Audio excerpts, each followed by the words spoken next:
I honestly believed I'd already seen every possible kind of chaos Helix 7 could throw at me. Then, a single human girl dropped 3 armored Krath soldiers using nothing but her fists, and that assumption went straight out the airlock. I've been working security on Station Helix 7 for most of 6 full cycles now, and trust me when I say I don't scare easy. You don't last long in this job if you do. I thought I'd pretty much seen it all. Drenthian cadets throwing hands over mating rituals? Seen it. Methane breathers wandering into oxygen zones and collapsing like sacks of laundry? That one happened twice last cycle. And don't even get me started on the Quilvan who tried to sneak live prey animals into the dorms. That incident still gets brought up in training seminars. But humans were different. My name is Kalis, and I'm Reliant.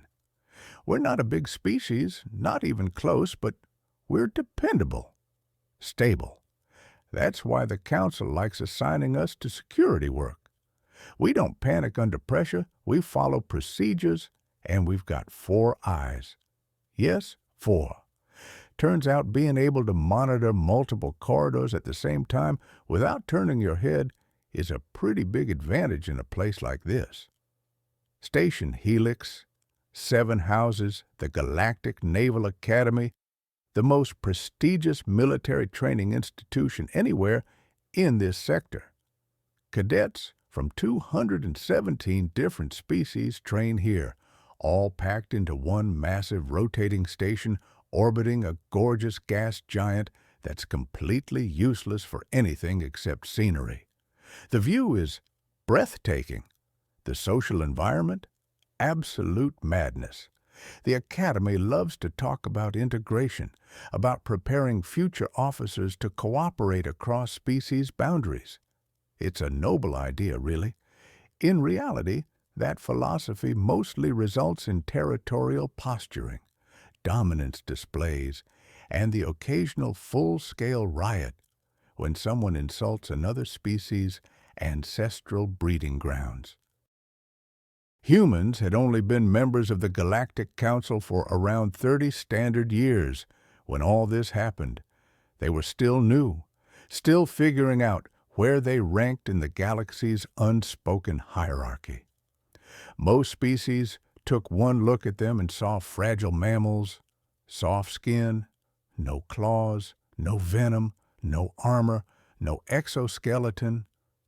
They broke easily and died from things that wouldn't even slow down a proper species. The human cadets mostly kept to themselves. There were maybe 40 of them on station at any given time, out of nearly 3,000 total cadets. They studied hard, stayed polite, and avoided trouble whenever possible. Unfortunately, some species mistook that behavior for weakness. Worse, they treated it like an open invitation. I'd noticed the tension building for weeks. The craft track cadets especially had started pushing the humans around. Nothing dramatic at first. Cutting in line at nutrition stations, taking equipment they were already using, shoulder-checking them in corridors and acting offended when the humans didn't apologize fast enough. The humans never retaliated. They just smiled those strange, flexible-faced smiles and kept moving. At the time, I remember thinking that was smart. Keep your head down, survive the academy, earn your commission, move on. It seemed like a solid plan. What I didn't understand, what none of us understood back then, was that humans don't operate on just one strategy. They have a second one, a switch. And once that switch flips, everything changes. I was about to find out exactly where that line was. And honestly, I wish someone had warned me ahead of time. The Krath are, without exaggeration, some of the most physically intimidating beings in the entire academy. They average around 8 feet tall and look like walking slabs of armored muscle. Their skin is thick and ridged, tough enough to deflect most small-caliber rounds. They have 6 limbs, 4 for movement, and 2 massive arms ending in hands strong enough to crush steel piping. Their homeworld runs at triple standard gravity, which means they move through stations like Helix 7 as if someone just removed their weighted training gear. They're also, and I say this with as much professionalism as I can manage, complete jerks when they feel like it. The 3 involved here were named Graxhul, Rethkor, and Zalrek. Real charming personalities. They'd already collected 2 formal reprimands for excessive force during combat exercises, plus an unofficial warning for intimidating other cadets in shared spaces. But they tested well. Strong scores, solid tactics, and the Academy has a habit of overlooking bad behavior when performance metrics are high enough. For reasons I still don't fully understand, their favorite target was a human cadet named Ethan Cole. Ethan was, and I mean this kindly, not physically imposing. He stood maybe 5.5 feet tall, weighed around 140 on a good day, and carried a nervous energy that made him look even smaller than he was. He wore standard-issue Academy glasses because apparently his species hadn't gotten around to genetically fixing eyesight yet. He was on the engineering track, not combat, which meant his days were spent with data pads and circuitry instead of weapons. In other words, he was exactly the kind of target bullies anywhere in the galaxy instinctively lock on to. I was doing my evening patrol through the training deck when I heard voices echoing from one of the auxiliary combat rooms. Most cadets were at evening nutrition or already in their quarters, so the deck was mostly quiet. Something about the tone of those voices made my sensory spines prickle. Protocol says you intervene at the first sign of conflict. I know that. I teach that. But I'd stepped in with these 3 before, and it always ended the same way. They'd retreat just far enough to stay within regulations, then file complaints about harassment. Their family connections would make my next week miserable. So I hesitated. Instead of charging in, I positioned myself near the doorway, close enough to observe without drawing attention. Ethan was pinned against the padded wall. All 3 Krath were closing in on him in a loose semicircle, blocking every possible exit. This was not going to end well. Graxhul was the one talking, because of course he was. He always was. The self-appointed leader, the one who constantly needed to prove something. "You stepped on my foot earlier, human," he growled, his voice sounding like rocks grinding together in a landslide.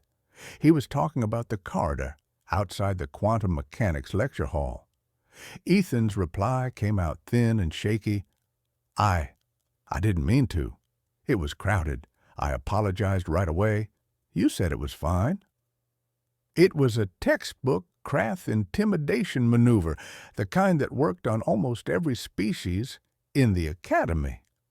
Lena wasn't there when his hand came down. She dropped low with impossible speed, sliding under his reach so fast my 4 eyes struggled to keep up. As she passed beneath him, she drove her fist straight up into the joint where Graxhall's primary arm met his torso. The sound was unforgettable. A deep, meaty impact, followed immediately by Graxhall's roar of pain. Yes, Krath have thick skin, armored hide that can shrug off bullets, but joints are joints, and joints are always weak. Lena hadn't struck his armor. She'd hit the narrow gap between plates, burying her knuckles into the nerve cluster every Krath has right there. Graxhall stumbled backward, his arm hanging useless at his side. The room went completely silent except for his ragged breathing. Lena straightened and rolled her shoulders again. like she was still warming up. "One down," she said cheerfully. Rethkor and Zalrek exchanged a look. I could practically see their assumptions about human fragility collapsing in real time. Rethkor snarled and charged. For a Krath, he was fast. He closed the distance in maybe 2 seconds. 400 pounds of armored muscle barreling forward like a runaway freight hauler. Most species would have been flattened.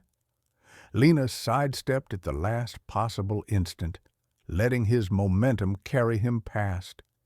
As he went by, she caught one of his secondary arms, planted her foot, and used his own speed to slam him face first into the padded floor. The entire room shuddered from the impact. "Two down," Lena announced, even though Rethkor was already scrambling back up, shaking his head to clear it. Zalrek adjusted his approach. He circled to her left, trying to flank her while Rethkor recovered. Smart move. Use numbers. Attack from different angles.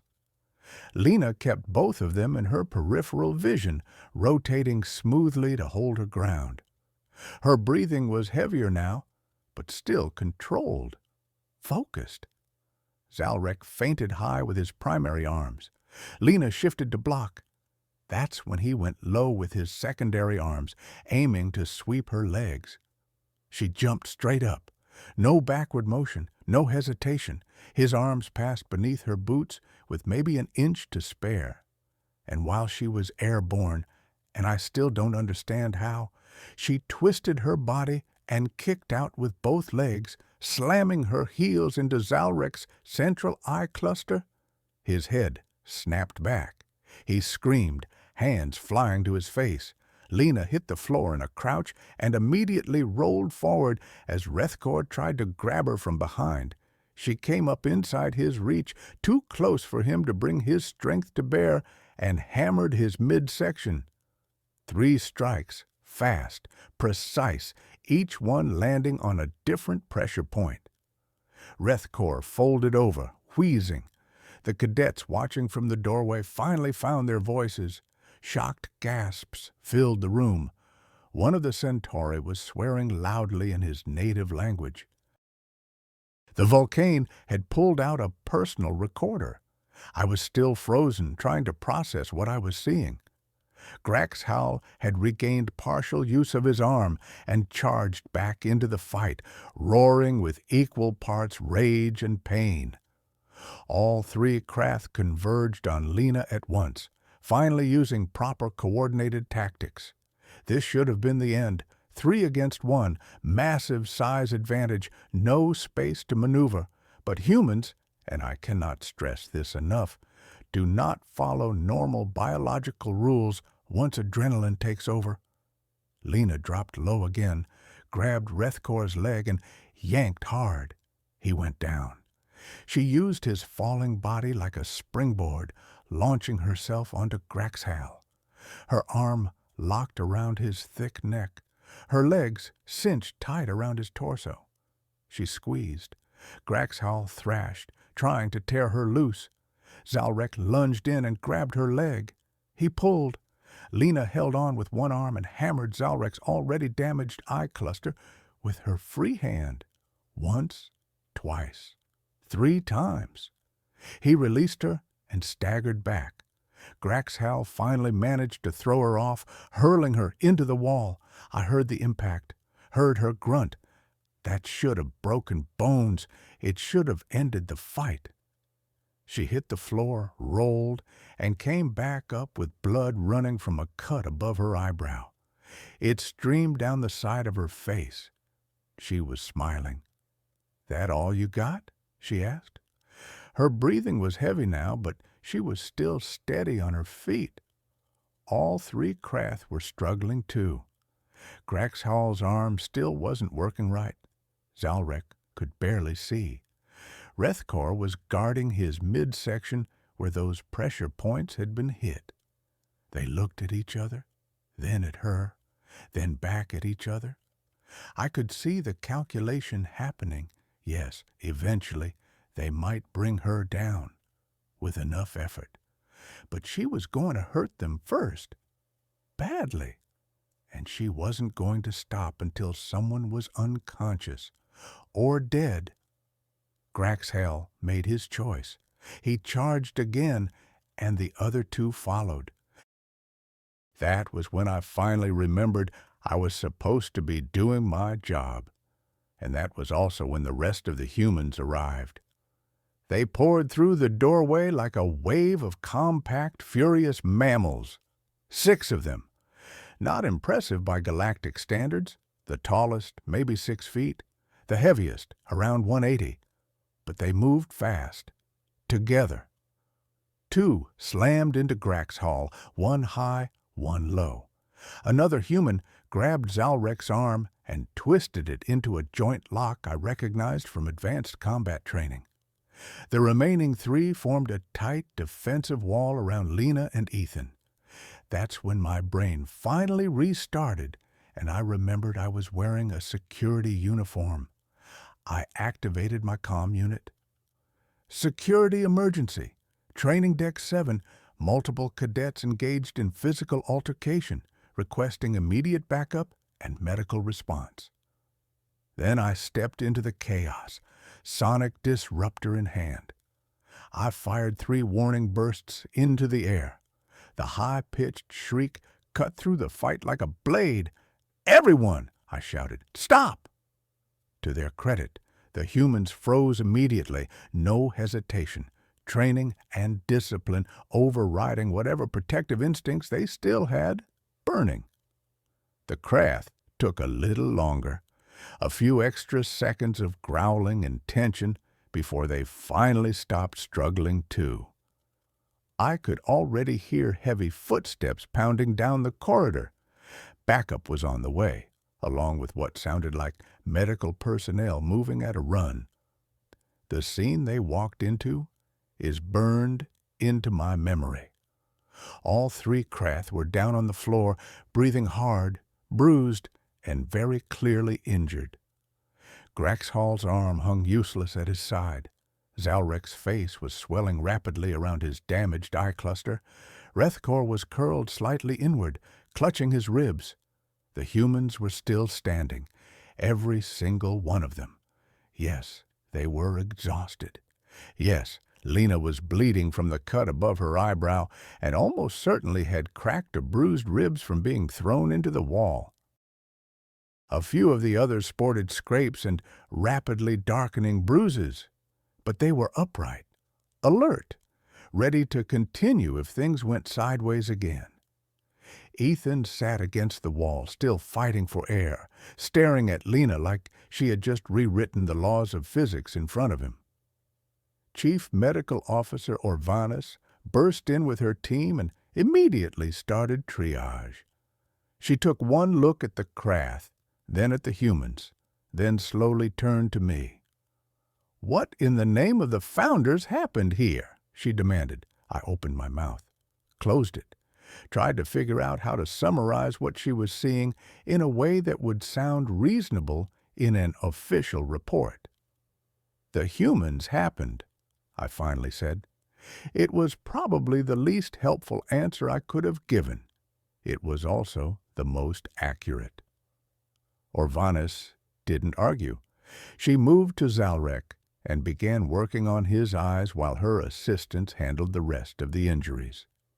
She muttered continuously in her native language, which from context I assumed was medical profanity. More security officers arrived and began separating everyone, collecting preliminary statements. The crowd at the doorway had grown to nearly 20 cadets now, all of them staring with wide eyes and open mouths. One of the Centauri who had been watching since the beginning leaned toward his companion. "Did that really just happen?" he whispered. His friend didn't answer. He just nodded. The formal inquiry convened the next morning in Conference Room 3, the Academy's designated disciplinary chamber.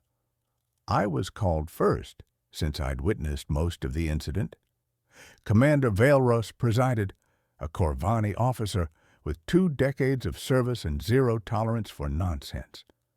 She listened to my testimony with a stone-still expression, occasionally making notes on her datapad. Then the cadets were called in. The Krath went first. Grax Hell, his arm encased in a regenerative brace, attempted to frame the incident as mutual combat, claimed self-defense against aggressive humans.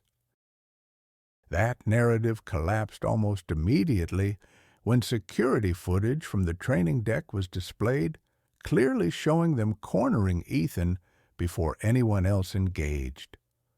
Commander Vileros was not amused. When Lena's turn came, she entered with the same calm, measured presence she'd shown during the fight. The cut above her eyebrow had been sealed with medical adhesive. She sat, folded her hands on the table, and waited. "Cadet Lena," Vileros began, "you put 3 Krath cadets in the medical bay. Each outweighed you by several 100 pounds. Care to explain how that happened?" Lena shrugged. "They were hurting my friend. I stopped them." "By engaging all 3 at once?" "They didn't give me much choice, ma'am." Vileros leaned forward. "Your file says you grew up on Hadley's Hope, early human colony, frontier territory. Is that accurate?" "Yes, ma'am." "And it notes that your father was a security contractor and your mother a combat medic. You were raised in what the file politely describes as a challenging environment." Lena's expression didn't change. "Hadley's Hope had issues with raiders and hostile wildlife. You learned to defend yourself, or you didn't last long. My parents made sure I learned." "I see," Vileros said, tapping her datapad. Multiple human cadets responded to the altercation, from different sections of the station. How did they know to intervene? For the first time, Lena smiled, just slightly. "We have a group comm channel. Emergency use only. I triggered it when I saw what was happening to Ethan." "So you called for backup before engaging 3 opponents alone?" "No, ma'am. I called for backup while engaging them." She paused, multitasking. I saw Vileros suppress what might have been a smile. "The Krath cadets claim they didn't understand human pack-bonding behavior," Vileros said. "They believed Ethan was alone." Lena's expression hardened. "Then they learned something important about humans." She leaned forward slightly. "We don't abandon our own, ever. If you hurt one of us, you deal with all of us. That's not pack behavior. That's just who we are." The hearing continued for another hour, but the outcome was never really in question. The Krath received formal reprimands and probation for initiating the assault. Lena and the other humans were issued minor citations for excessive response, mostly for the sake of appearances. Afterward, I saw Ethan waiting outside the conference room. When Lena stepped out, he nearly launched himself at her, thanking and apologizing at the same time. "You didn't have to do that," he said. "They could have killed you." Lena tapped him lightly on the shoulder. "They were going to hurt you, Ethan. Of course I had to. What kind of friend would I be otherwise?" Ethan looked like he might cry. He settled for pulling her into a fierce hug instead. Word spread fast on Station Helix 7. By evening meal, everyone knew the story. The humans at the nutrition dispensers suddenly had plenty of personal space. Species that had ignored them before now offered respectful nods. So, what did I take away from all of this? A few things. First, humans are absolutely terrible at rational threat assessment. Any sensible species would have looked at 3 Krath, done the calculations, and searched for a diplomatic exit. Humans see someone hurting their friend and jump straight to violence as a first response, not a last resort. It's admirable. It's also completely insane. Second, human pack bonding is not theoretical. We thought we understood social species behavior. We were wrong. We were wrong. Completely wrong. Once a human decides you're part of their group, they'll walk straight through fire for you. Sometimes, literally. I've read the incident reports from their colony worlds. Humans don't really have a concept of acceptable losses when their own people are on the line. Third, and this one matters, never assume physical size tells you anything useful about a human's ability to fight. When their adrenaline hits, they become something that shouldn't exist according to standard biology. They ignore pain. They push past injuries. They keep coming until the threat is neutralized or they drop unconscious. That single incident changed Helix 7. The casual bullying stopped almost overnight. Turns out, once you establish that humans will fight back and fight dirty and bring friends, other species suddenly rediscover good manners. Lena became a legend. I'd catch cadets from other species pointing her out in the corridors, whispering to one another. Some looked nervous. Most looked impressed.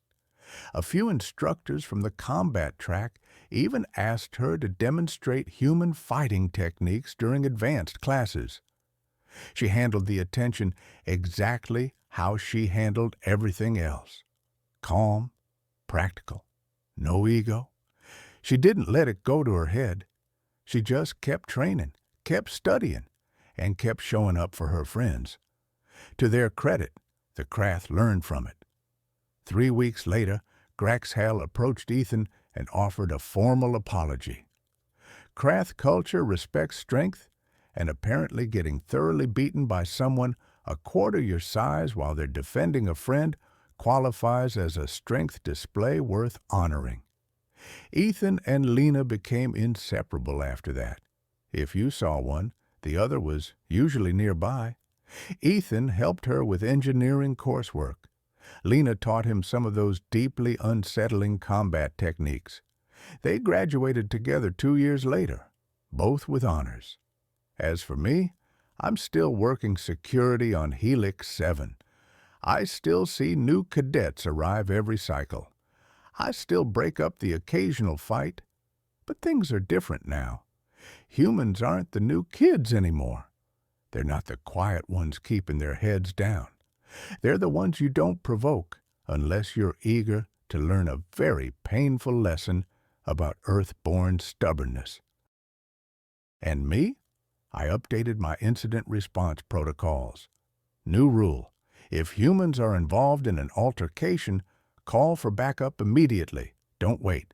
Don't hesitate. Just call. Because humans, bless their violently loyal little hearts, don't do anything halfway, especially not fighting.